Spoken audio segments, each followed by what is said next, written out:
To draw a sleigh, we need to start with a curl like that, and then come around, and then this is like a boat, a bit like a Viking ship, isn't it?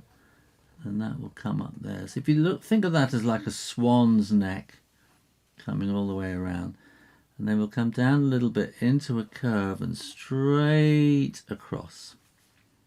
Then from here we can go straight in a nice straight, no, it's a curve, it's not a straight at all.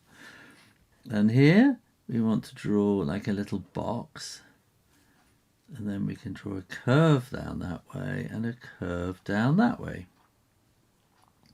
Now in each of these areas we can put a little kind of inline, an inner line, so that's like a box inside here, and then this is like a trapeze kind of shape, isn't it, inside there.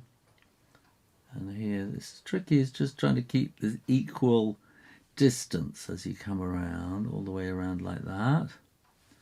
And then we need to draw the skis. So let's follow this curve around, and that's going to come around, nice curve like that, and then flat along the ground back to there. And that's floating, isn't it, a bit? So we need to have some little sticks holding the whole thing in like that. One down there, and then we make that just a little bit more technical like that, and then we can draw like a curve coming down to the back there. And that's how you draw a Christmas sleigh. Thanks for watching and subscribing to Draw Stuff Real Easy. Bye.